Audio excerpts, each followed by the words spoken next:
Hi, this is Randy Randall of No Age and host of the podcast Hyphenate with Randy Randall. I want to welcome our newest sponsor of the show, DistroKid. DistroKid helps musicians get their music on all the major streaming platforms, and artists keep 100% of their royalties. Hyphenate listeners get 30% off at distrokid.com/VIP/hyphenate. Again, that's distrokid.com/VIP/HYPHENATE. Go get your music streaming everywhere now.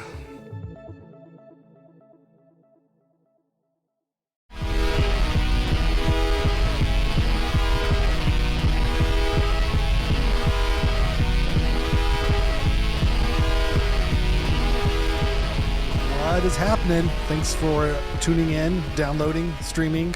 However, this is getting into your ears. You're listening to the Hyphenate Halftime with me, Randy Randall, and my immaculate co-host, Mr. Aaron Farley. How do you do? Good, man. Again, I love the intro music. Oh, thanks. Yeah. All right, yeah, this intro music. Yeah, this was called New Cross. That song, I wrote this song and recorded it when I was staying at Foss's house. Foss from Heroin Skateboards.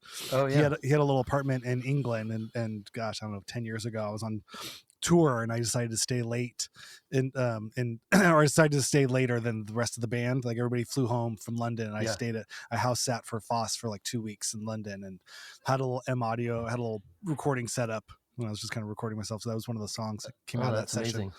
Yeah. I love it. I actually ran into Foss like a couple months ago up here. Oh, cool. Oh, right. Yeah.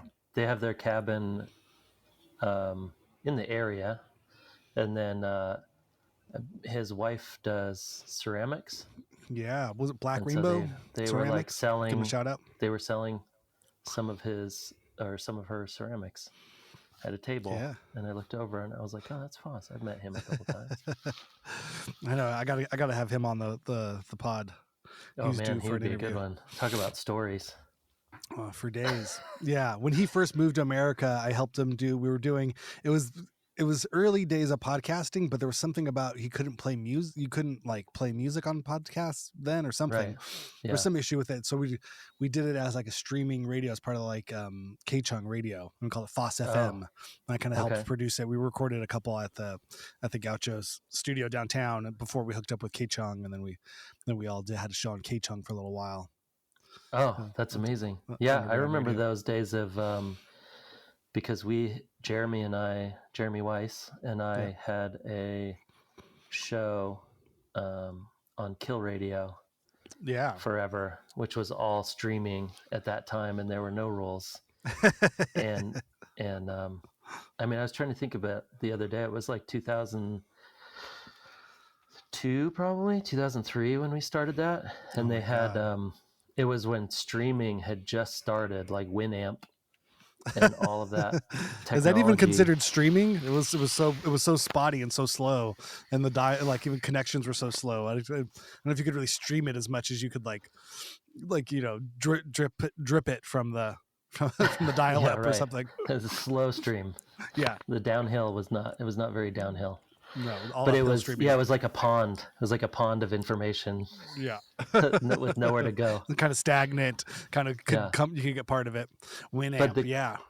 The crazy thing about it then was that it was really hard to record. So there was no way to record from your computer. I mean, unless someone had an audio out and they were recording it to like a tape deck or mini CDs or whatever. Oh my God. Yeah. And so all of our mini disc. So all of our shows were live, and like the first year, probably we had no way to record it. So we brought a mini disc and just would record mini discs live from the board. So we had a mini disc attached to the little board that was in the studio. Oh my God. And then the like Kill Radio as an organization bought a what was it called? Like a live CD burner. So you had an actual CD burner, and you'd put in these CDs, and it would spin as you were going, and it would basically would kind of burn the CD, or it would take in all of the information onto the CD, and then, but you only had a certain amount of time, and if you didn't hit stop and or like record by the time that it was done, it would go over. Yeah, if you didn't hit finalize, it would go over time, and you would lose the whole thing. And then half the time, so you'd hit finalize, and it would take like, I don't know, an extra 15 minutes or something to actually burn it. And half the time you'd get all the way to the end, and then you'd just get the error blink, and you'd lose the whole thing. And that was like the technology of the day. That was like state of the art amazing technology. Yeah. But it wasn't till later that we had kids that would tell us like, oh yeah, no, I record it and then I bring it to work, because MP3s weren't even a thing, or they were just starting to be a thing. But there was no way really to play them. That's, I guess, what Winamp was. You could play MP3s on Winamp. And so they would like find ways to record it, and all of that software was just starting to like roll out. But then once it became a thing, all of a sudden we started getting cease and desists from everybody, every record label. No, the FCC. Oh, the FCC is like, you can't play music on your radio station. Or I guess maybe from the labels. I don't know. But I mean, we didn't have that many people listening, but every once in a while we'd have like 1,000 people listening or something, because a big like emo band would be on live or something, and we'd be taking phone calls and stuff. But it's such a weird time of like, it's the Wild West. There literally were no rules.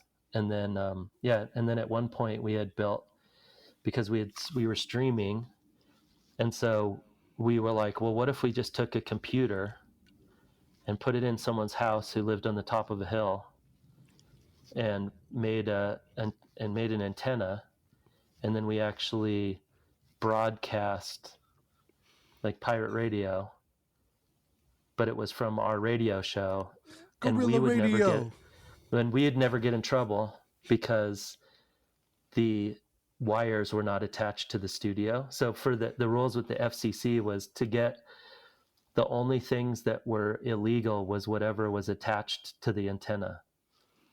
So since we didn't, so the computer, whoever owned that computer would get in trouble. But that person whose house it was in, they had a separate computer from us, and we're like, it had nothing to do with us. It was just, anybody could do it, right? You had access. It was like if we were re-streaming K-Rock, you know, like we turned a radio on and decided we wanted to make a pirate radio station with K-Rock. Yeah, they weren't going to bust K-Rock. Oh my God. Well, it turns out they could bust us. They showed up. The FCC triangulated it and showed up to the house that it was at. And it just so happened to be at a very famous person's house. And they didn't, he opened the door, and the FCC went, wait, do we want this? And we decided to. We're going to need to get our lawyers involved here. Yeah. Yeah. Oh my God. Well, I feel like, there's a whole like mini series of those stories. I mean, that's the quick, scratching the surface pitch of Kill Radio. I feel like the Kill Radio story is like insane. It would be pretty interesting if you could get a lot of the people together. I mean, it was such a short amount of time that it really was like a big thing. I mean, probably like 2 years, maybe a year and a half, that it was really, do you still have the mini 24 discs? Hours. Well, I have some of the CDs. I've listened back and I'm like, oh, this is unlistenable. I mean, we're like 20, I don't know, what was I, 25, 26? Yeah. We're just like drinking, and just insanity. But we'd have some of those shows where we could see how many people were actually listening to the stream. And we had a couple times where it got up to like 2,500, 3,000 people. Because it would be a big band and you could listen all over the world.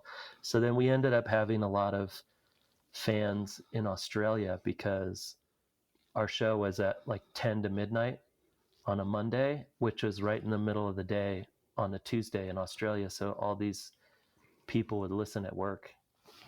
That's amazing. Yeah, that's so cool. Funny.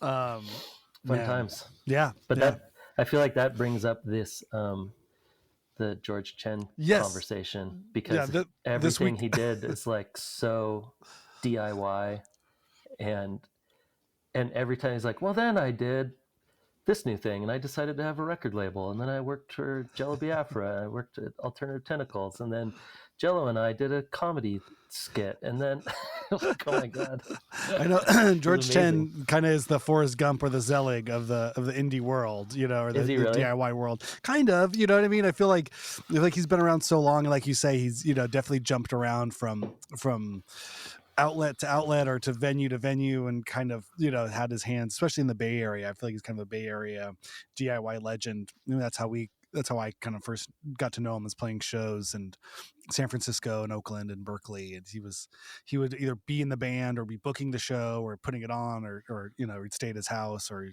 he'd interview you for something. It seemed like it was, he's just like from listening to the thing, he's got stories on stories. But I Yeah, love I love that kind of the DIY sort of like world, and how he was able to kind of bridge many different connections to different things, from print journalism to to zines and radio and everything, podcasting. yeah, I feel like that every once in a while you come across those people, and they're just um, you look at how much stuff they do, and like, how I can't get like 15% of that done, and I feel like I'm at the end of my rope all the time. Like, I don't have time to do anything. And then you look at someone like that, and like, how organized do you have to be to really do Yeah. all of that stuff? Well, I remember he wasn't really a drinker in the That 20s. helps. I think Yeah, that probably did a lot of it. A lot of cleared the road for him to have time to actually do things, right. rather than being hungover half the time. He was taking advantage of being in a scene of craziness without having to be one of the crazy ones. I think that's at least one part of the concoction of how to be productive in your 20s is to Yeah. not be hungover. You can be broke, that's Yeah. fine, but Yeah. just To but not be being broke hungover and at night. hungover is Yeah. Or hard. I mean, not to be drunk at night and not to be hungover in the morning. That Yeah, helps. I guess that gives you an extra 10 to 12 it hours. frees up a lot of time in your day. Yeah, Yeah, right. and you put that on some decades, and pretty soon you've accumulated Yeah. quite a life for yourself. But Yeah. yeah, no, George has always been awesome, and it's so funny to see him now living in LA and kind of thriving as a stand-up comedian, which is a whole other kind of scene. I love that he's really like kind of blazed his own path and wasn't really, it's not like there's a pipeline or an easy sort of road from from zine to label to band to stand-up comedian. I feel like that's definitely his own path there. But there is a lot Yeah. of connection to music and comedy. I feel like it does happen occasionally. For sure. And I think that even when he was when you guys were both bringing up all the different comedians, I mean, he kept bringing up Eric Andre. Was Eric Yeah, Andre in the music scene? Like, was he was kind of bringing him up as if he was a in bands or something before? i I don't know i, anything I don't about know. Eric Andre before comedy. I should have looked it up. Yeah, no, I've seen interviews with him where he's talked about um playing music, but I don't really Yeah. know what his background was. I never played with his band, if he had a band. Oh, okay. Yeah, but even when you brought up like Neil Hamburger, but even Yes. David Cross was always like opening up for bands, or he was playing the side stage at a music festival or Mm-hmm. something like it. I do feel like musicians and comedians tend to intermingle quite often. Or Jonah Totally. Ray is a perfect example too, right? Exactly. Like, he played in Yeah. bands, and then now is in a band. Was his band is like a punk band that covers Weird Al covers, I think. Jonah Ray's band. So he That's plays Weird Al songs, but in punk style, I love it. which is funny. I love that. I know. Yeah, I gotta have Jonah on too. It's Oh good. man. It's like Well, and Jonah was around. He's one of those people too that because he was living with Annie Hardy, well, in a big house mhm. with Annie Hardy, and Annie was the the third person on our radio show for a while with Jeremy and I, and she would always be like, well, Jonah is like doing comedy, and like, Jonah does comedy. Like I just knew Jonah from shows and being around, and he's like, yeah, I think he's kind of like he's kind of in the scene. Like he's doing a lot of stuff. I'm like, really? I don't even know what that means. I've never even been to like a comedy show or anything. Well, Well, I little think did you know, Jonah was like making moves. that's what's so funny is I think, just the same thing like in the music world, someone says like, oh yeah, this person's playing in a band. Like, where do they play? What do you mean? Yeah. Like, where do What these does that shows even happen? mean? Like, oh yeah, well, there's all these, underground venues and art galleries Right. and things. Like, yeah, they're doing really well. Like, I don't get it. I don't see them on MTV. They're not on Yeah. magazines. How could they be Yeah. doing well? Right. I Do think they have there's a booking agent? What is a booking agent? yeah, I but don't know what that there's is. an equally enigmatic, kind of world of comedy and independent comedy, and it's like, at what point does that become like SNL comedy, or Yeah. something you would know? But Right. it happened, which is another person like Fred Armisen.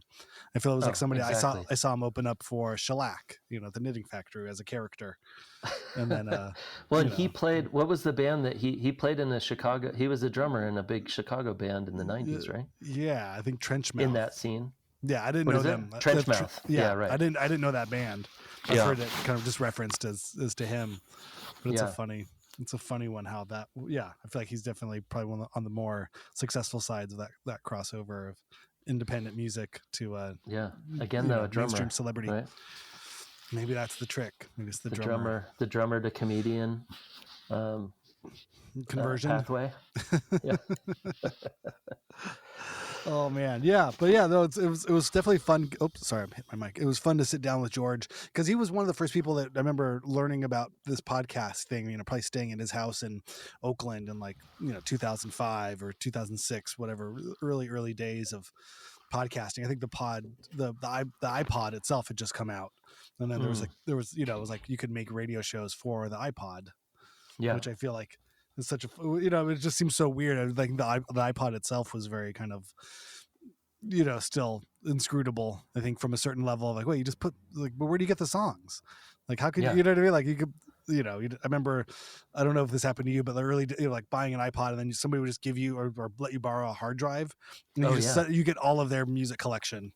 Now that goes on yours, because it was impossible. You couldn't buy all the songs, and burning a CD, it would take 3 hours to get a CD onto your digital, and then you got to drag onto there. And again, errors abound. Like, oh, well, it's scratched. Now I can't get the whole thing on or something. Oh my God. Work. Yeah, I know. You got to label it all. Or you import it. It's just track 1. Track 2, it doesn't have any metadata of who the band is or the thing is. So you're like, oh, hold on. This is untitled track 1. I think this is Fugazi.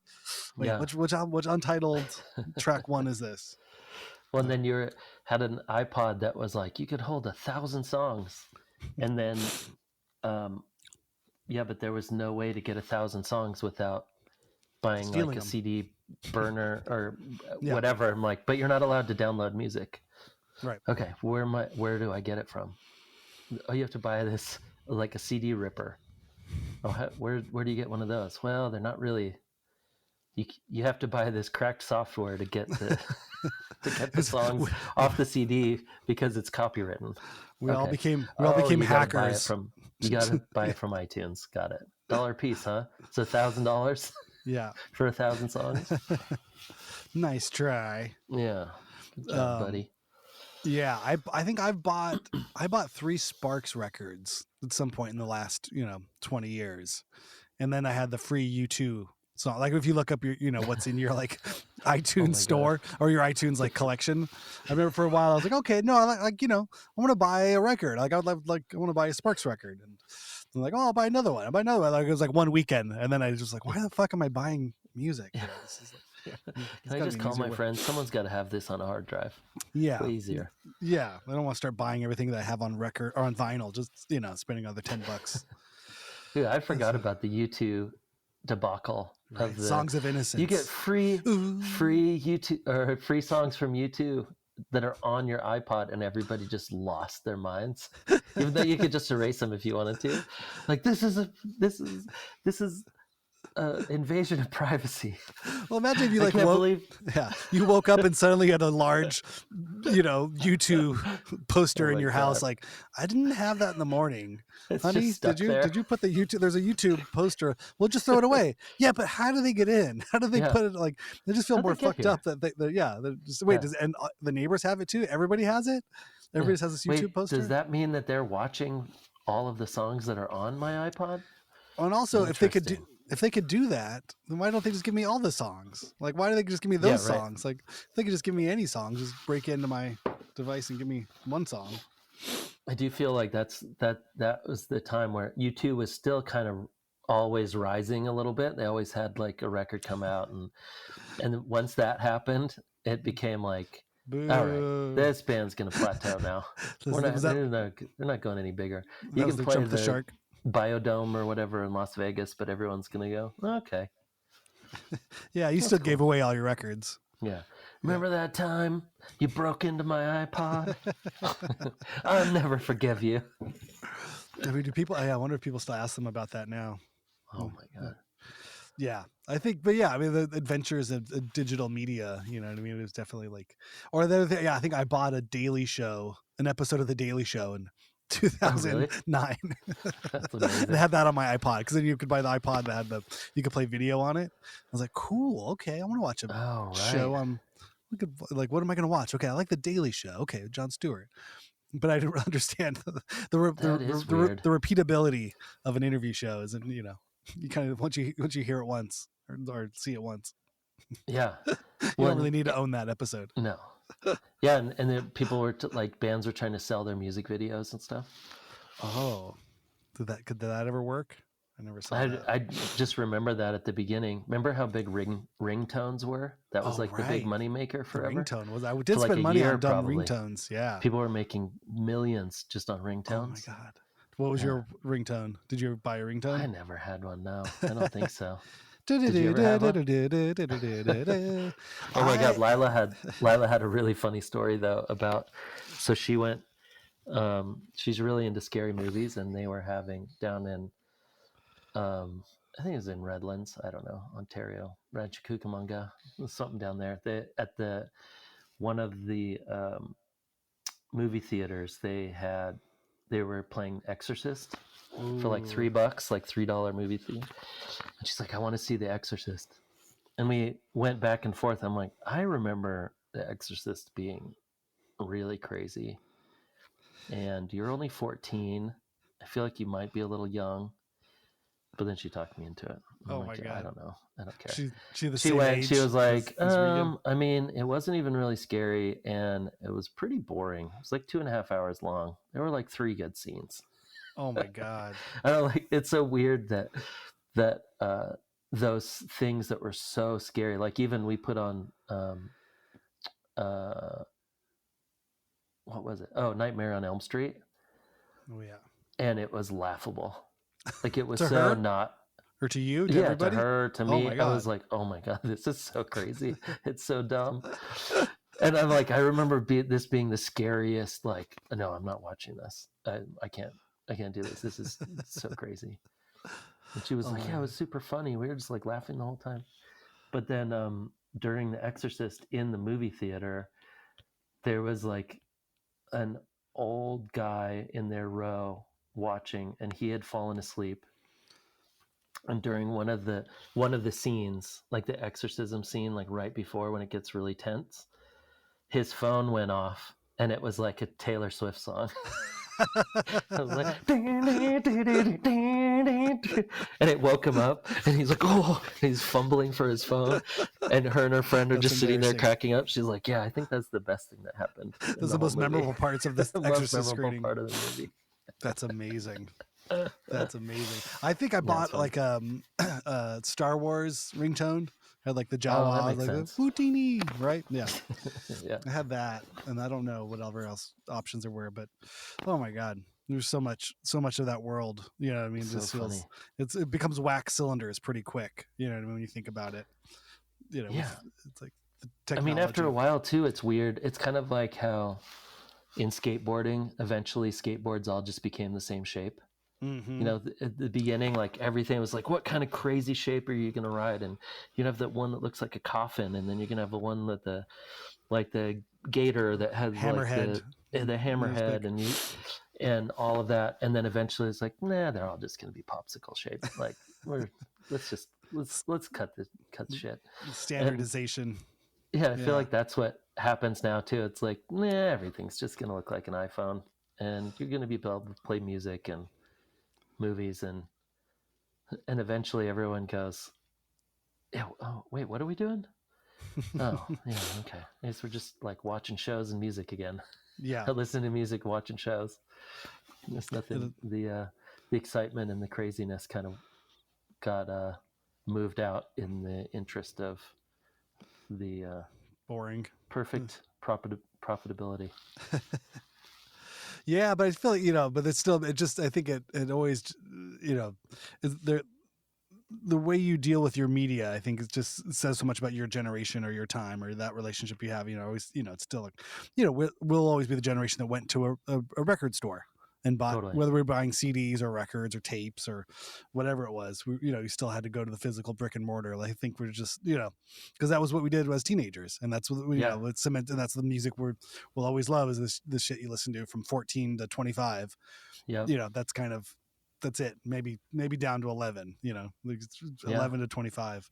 And so just whatever that relationship was, and however you engaged with film, TV, music, that's just cemented into your thing. Like, our parents with drive-ins or, whatever it was, going to whatever. My mom always has a story of it was like a corner store that had like a rack of 7-inch singles. And almost like you'd have like a rack of there was comic books on a spinning rack and then records on a spinning rack, and that was her thing. And to me, that just seems so insane. Yeah. And you go to a 7-Eleven and buy a new Beatles record. That's right? What she was doing. Yeah. Well, and even I mean, I remember going to buy records at probably Kmart, I think. I mean, in Spokane, it's like when we were kids, like I remember buying Thriller at probably Kmart, or I don't know what else it would have been. It was like a big store, one of those big stores. Yeah. And, but you would only buy things that you either had heard on the radio or you liked the artwork. Ooh, and you had no idea. I bought so many albums in college, like CDs, where I was like, oh, I love that artwork. No idea. What's an example? What's an example that comes to mind? God, it would have been like a bunch of hip hop stuff. Like I remember buying this record that was Another Level. I don't know it. And because they looked like it kind of looked like it might sound like the Far Side. Okay. I just remember I was like, oh, it's kind of the same vibe. Like they're definitely going for that vibe. And I wasn't wrong. This is pretty close in a lot of ways. Yeah. Yeah. I would like signifiers. We kind of sound like this. If we look like the cover looks like this, we probably sound like this. Yeah. Yeah. And definitely when I moved here, I don't know, there would like whatever was on the top 10 rack at Amoeba, sometimes it'd be like, I've never heard of that band. And the artwork looks awesome, and you just buy it and hope for the best. Yeah, it was a big marketing idea. Does that still happen? I wonder on streamers or everybody browsing I definitely listen to stuff. I definitely will click on some cool artwork that shows up in my Spotify. But now even on Spotify, they pretty much have me pegged. Like anything that they're like, we think you might like this, and I click on it, I'm like, yep, sure thing. I do. You got me, pal. You are correct. New Mets record, okay, sounds good. Yeah. Actually, there was a new Mets song that was actually pretty good. The new Idols song. Oh God. Is a weird turn. I don't know. I was listening to it and I was like, but I think it's with LCD Sound System. So it's like dancey. I don't know. That last Idols record is one of my favorite records of last year. Oh, that's cool. Do you like that Idols? So, do Do I you have stories? no, No. maybe, but Yeah. I think the general feeling is and you might relate to this from a photography perspective, or from whenever you're in a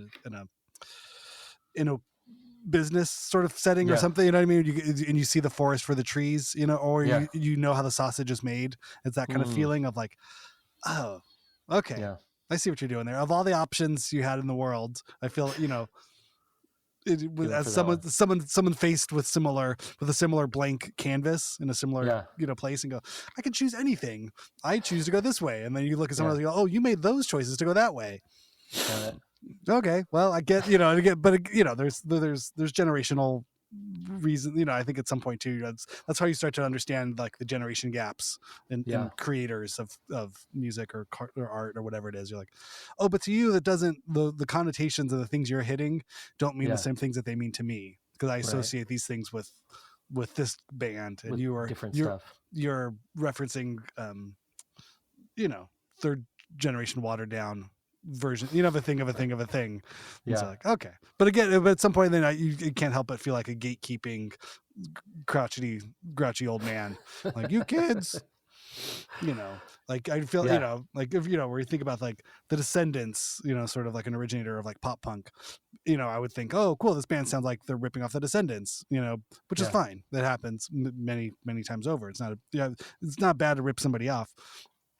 But then when it's, oh no, we love Blink 182, like Yeah. have you heard this like classic band Blink 182? And then you realize like, oh okay, I'm just out of the conversation now at this point. This isn't Yeah. even about I don't have a seat at this table. I can't because I don't know what Blink 182 outside of the five hit songs they had, the late 90s. I don't know, like, Yeah. was their third record All really the the sensitive one? small things. Right, yeah. True talk. Yeah. So that, Totally. I think those, without getting specific or personal, I think I take myself out of a lot of conversations of modern music or Modern modern music. punk or Yeah. underground things. I'm just kind of like, Yeah. I don't know. And I've learned from my wife, I'm no fun to go to concerts with, because I just point out like, that's the New Order riff. That's the, Yeah. that's the Talking Heads riff. That's this riff. And Right. it's like, and again, it's not bad, but it's, you can rip off anybody. I've ripped off people. It's fun. It's fine. Very Andy Warhol Yeah. idea of everybody rips off things, but I just, become the curmudgeon who, like, I have more fun standing at the back of the venue talking shit than I do jumping in the pit. Yeah, I guess I'm lucky enough to have been had 3 toes into the music waters, like Yeah. enough to be involved in certain ways, but not enough to be I don't know enough to be too judgmental. You're not So I can burdened. still You're not burdened with an immense yes. amount of knowledge of the ancient tomes to where you can no longer respect the immense young. dark cloud Yes. over all musical information. I have had the dark cloud of all music descended upon my head, and it has been a curse. With I can no longer hear new music without understanding its relevance towards Chuck Berry's guitar tones of the late 50s. Like, yeah. My difference is I go, ooh, this sounds like the Talking Heads, but a little newer. Yeah. Ooh, put that on my playlist. I love that. I love the Talking Heads. That's just what I needed. Yep. I love their version of the Talking Heads. That actually brings up that the band that George Chen talked about called Crack Clouds. Oh yeah, which I was like, Crack Clouds. I gotta go listen to that. That sounds like a good name. Again, I've listened to that band. It's a good name. And yeah, they're good. But they sound like 20 different bands all mashed together. Like kind of dancey, kind of Talking Heads, kind of like little birthday party thrown in there, a little definitely nothing that sounds like, wow, this is super original. Mm-hmm. But I'm like, I'll put this in the car, drive around for a while. This makes me feel pretty good. Yeah, that's all it needs to do. I mean, because, and again, like I in no way a soothsayer or, you know, have any kind of shamanistic powers. It's, you know, it's just, I'm just as curmudgeonly as anybody else is. And, you know, I don't always think of that Grandpa Simpson's quote, you know, where it's like, I used to be with it and then they changed what it was. And now I'm old and out of it, and it'll happen to you. It's going to happen to everybody. Well, and I also now, especially with the kids getting older, I also like to make my playlist of weird songs. So when their friends get in the car, I put in the weird song playlist, so they're like, either they're gonna think I'm crazy or they're gonna be like, "Oh, your dad's really cool. This is cool. I never even heard of this band, Melt Banana." Oh, okay. I was gonna ask, yeah, what's on the weird song we play playlist? A lot of Melt Banana. That's great. They're doing so good right now. They've been their last tours have been awesome. We played oh really the handful of shows of Melt Banana in the Midwest last year. And I know they just played LA again too. I feel like they've kind of got they connected to a younger, you know, that probably Lila's age, yeah, like a 14 to 15 year old internet fan. I mean, it makes sense. Music is kind of going that way. Like our friend Neil and Jen, you know Neil. Jen. Yeah.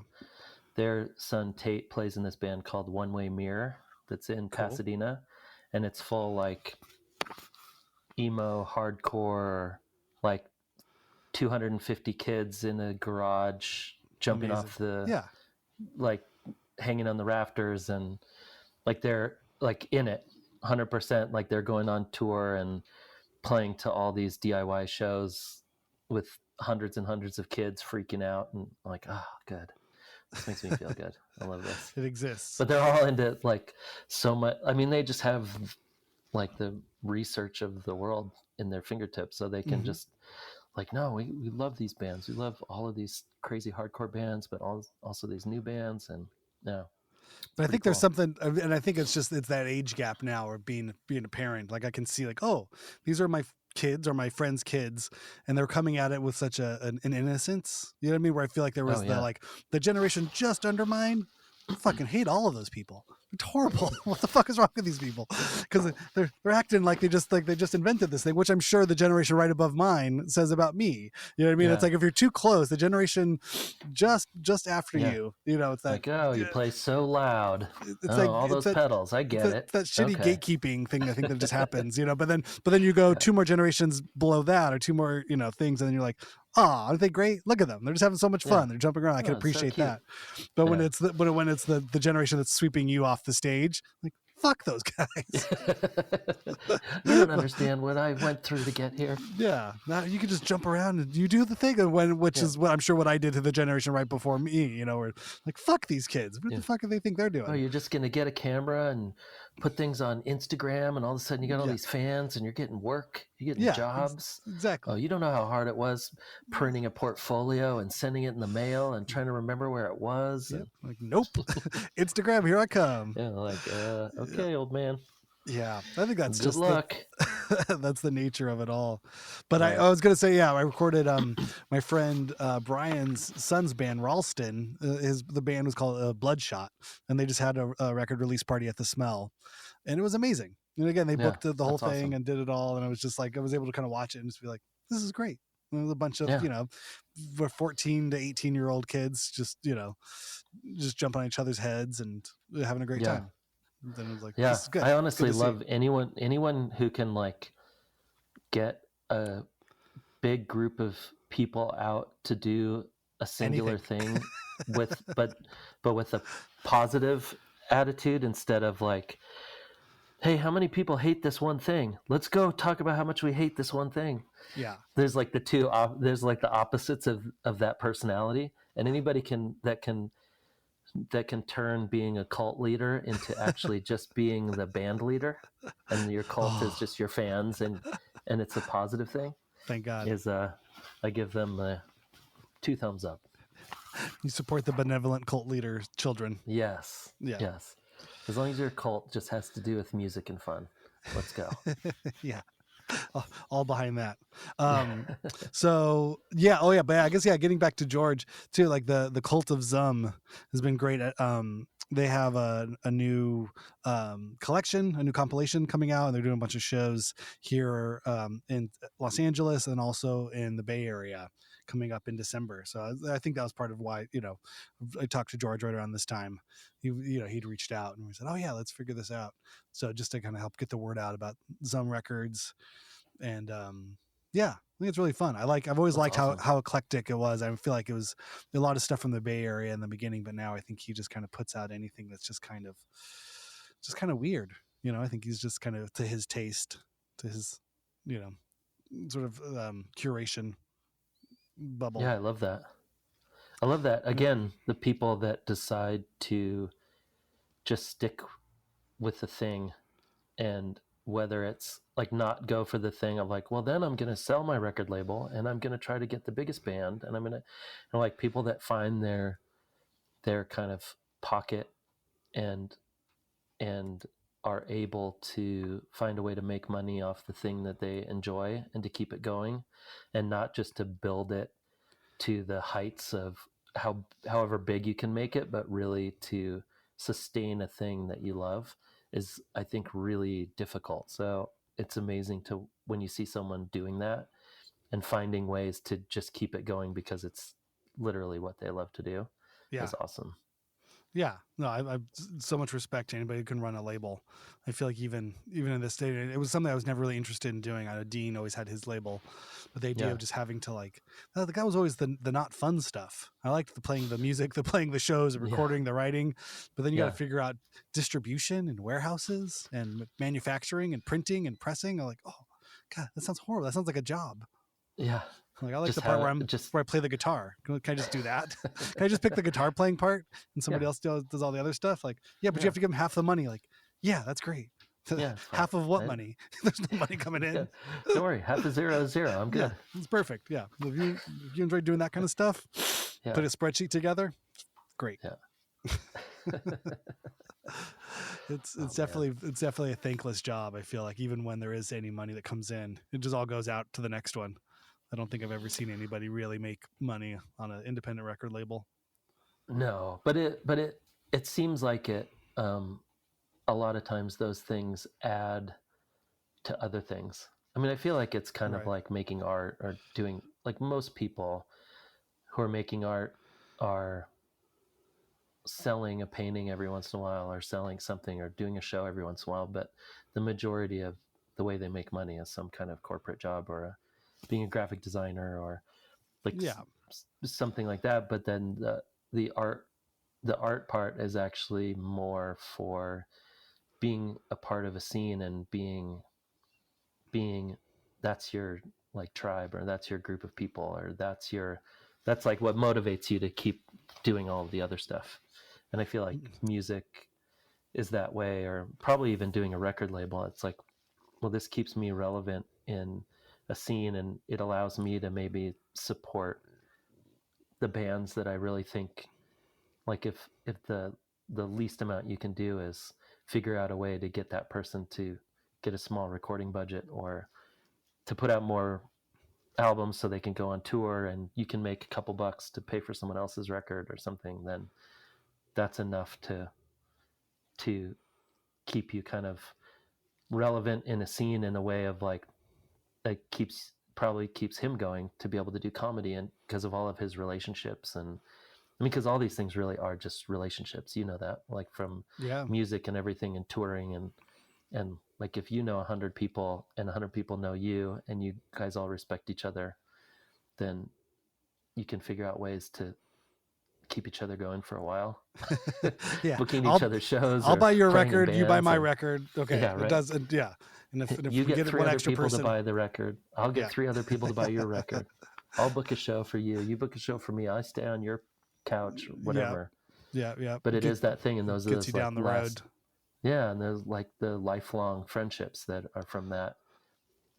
Whatever. Yeah. Being older, it's like that's more valuable than remembering that time that you made like $1,500.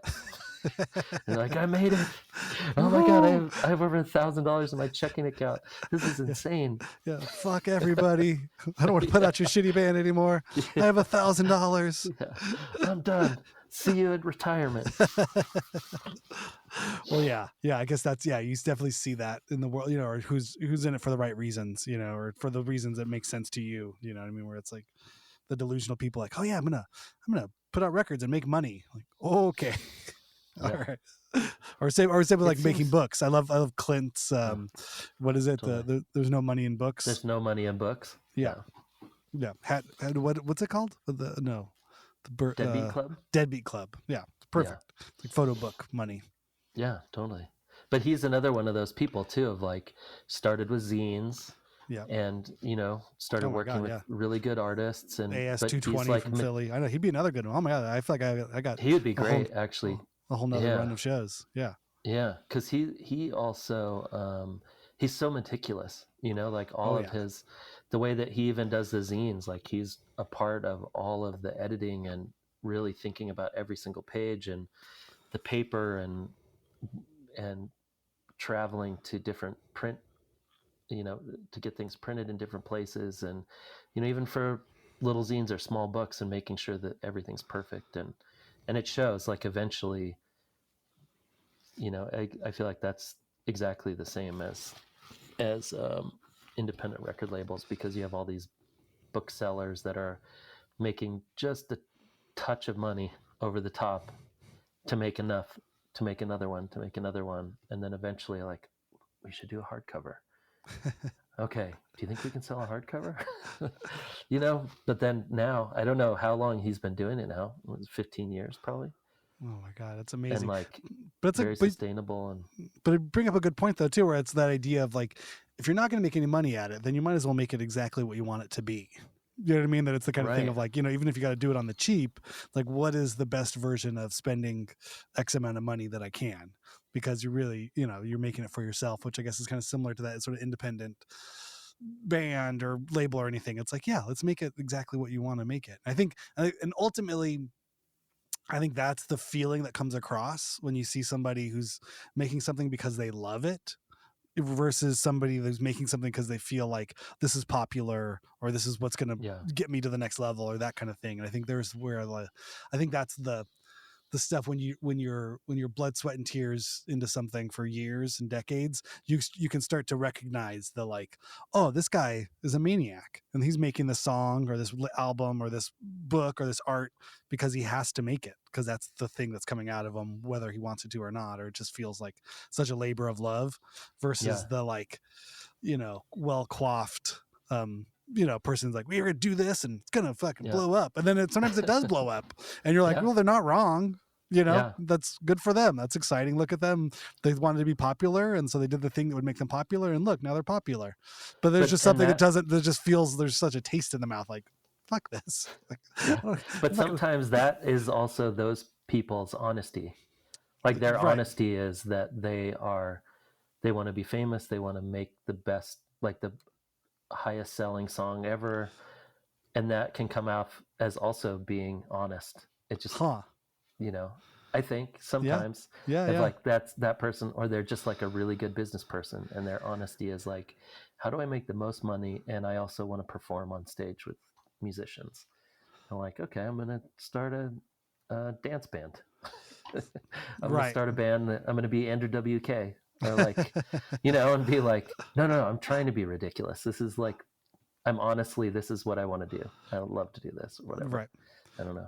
Yeah, but I imagine there's somebody managing a stock portfolio or running, some type of analytics company who that's their passion. That is really what they love to do. They love numbers and they see it, and you can make a lot of money at it. You know what I mean? And you're like, okay, great. Yeah. That's your passion. That's what you do. I used to be the CEO of a bank, but now I put a marshmallow head on and I play electronic rave music. I don't know. I have so little connection to that world, but I'm sure the marshmallow was the first. I could have said like a Power Ranger hat or something. Bro, DJ Power Ranger hat used to be fucking huge in the scene in Phoenix. Man. He was so big. He came up through all the clubs in LA, and my god. Big Venice Beach guy. I bet that's probably not wrong. Cool. All right. Well, yeah.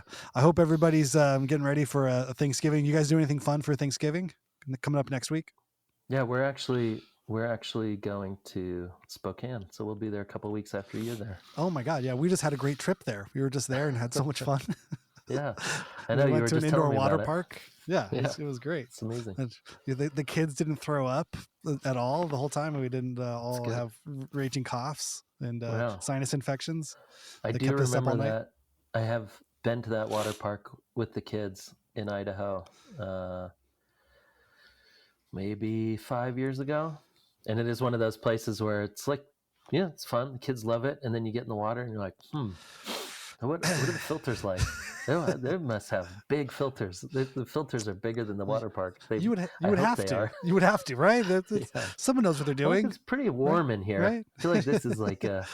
this isn't just a breeding ground of bacteria. Yeah, way too much chlorine, or we're all getting some kind of shot after this. Yeah. Or a little bit of both. Though. Yeah. The lazy river is great. Of course. The lazy river, I think, is a misnomer. I've learned. I went to Raging Waters over the summer, and that was the hardest workout I had ever had. Was trying to keep going at whatever that pace is, that whatever half a mile an hour. You go around it, and you have to but you're now crouching, so you're engaging all your core muscles. And you have to kind of just tiptoe walk every other thing, and you got to do that for like a half hour because the kids are having so much fun. And it's like at their height, they can kind of just float, but at human 6 foot height, it's like, oh my God, this is so. If you just walk normal, then you're being pushed. So if you kind of crouch down, or your shoulders are in it, and then the rest of your body, I think I was the most sore from the water park, from the lazy river. This was such a workout. The river is very lazy. Yeah, the workout river. Not lazy. Yeah. But then again, just to be more of a crank, I did find one of those tubes. And I lay down in the tube, and then you're just holding your head up the whole time. It's like the tube doesn't support the back of your head, so you're kind of just sitting and doing a crunchy the whole time, okay, I'm scraping. You're sitting through the tube and holding yourself up and scraping your toes on the. Yeah. All right, don't go in the lazy river then. You can just walk around the lazy river. I'm just not going anywhere. I'm just going to yell at them. Hey, don't drown. Don't drown. Don't listen to any new bands while you're there, because no new music, no water parks. Everybody listen to old records from 50 years ago.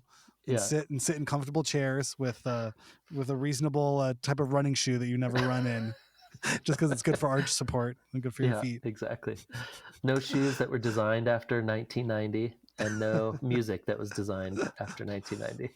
See, that's not hard, right? That's not hard. Is that hard? Is that too much to ask for anybody? Come on. All right. Well, thank you, Mr. Farley. I will see you in 2 weeks back here for another enlightening chat of Grandpa Randy. Grampy Randall shakes his fist at Cloud. Remember in my time. I'll send you a playlist of songs that Randy hates. Please. Or songs that Randy will hate. Yes, I would love that. I want to see. Yeah, I want to see what's new songs Randy hates already without hearing them. We'll put a link in the show notes next week for next week's show. Everybody can go listen to songs that I haven't heard yet, but I already hate. By bands I've never heard of, but I also already hate. Yeah. It's just called Randy's Ugh. Oh God, really? These guys? Okay. Really? I did have somebody who was friends of friends. We were at a bar. Somebody's like, "Why do you just talk shit about every band that comes on the jukebox?" I was like, "Because they're all terrible." I was like, "Why can't you just enjoy life? What's wrong with you, bro? Can't you just? It's just this music. Is how I enjoy life. Yeah. This is my favorite. I'm actually having hobby. A great time right now." Yeah, it makes me feel great to just hate all of this stuff. I'm living my truth. What do you want from me? I can't. I'd feel a lot worse if I had to pretend to like all this bullshit. Do you want my other list of all the other stuff I hate? Yeah, it doesn't just end with music. I got a whole other litany of things. This is the tip of the iceberg. I really feel like I'm a positive person in general, with just a very thin, broad band, or whatever you call it, bandwidth. But just a very thin, broad bandwidth of things I love, and everything else is just why does it exist? I don't need to know. Well, that's why you're so things. Happy, because you know what you hate. Yeah, there's a very distinct line. Just stay away from all the stuff I don't like, and I live a great, happy life. I mean, I don't think we're not meant to love everything. I mean, there's a lot of people in the world. There's whatever, billions and billions of people. What the fuck? We don't have to like the same thing. We should. We're not all the same age. We're not all come from the same background. There should be unique and interesting. But I think that's what makes people different and unique. Yeah. We celebrate each other's differences. And definitely don't like anything new. That is that's the first rule. Rule number one. Never like anything new. Yeah. No. You got to give it 10 years easy. If it didn't come out on a double gatefold in some dusty thing, I don't trust it. It's amazing. All right. Well, signing off. We'll see you next time. Thank you for tuning in. If there's anything else you think I would hate, please email us. Don't forget to email us at hyphenatehalftime@gmail.com. Make sure to like and subscribe and tell your friends. Yes. Please tag like button. me. Yeah. Tag me in your list of songs you think I would hate. Put together the most hateable songs. There are songs you hate. I want to know what other people hate. What kind of music drives you songs insane? That Randy hates. Yeah. All right, man. Yeah. All right. See you. All right. See you next week. Bye. Thanks, Randy. Bye.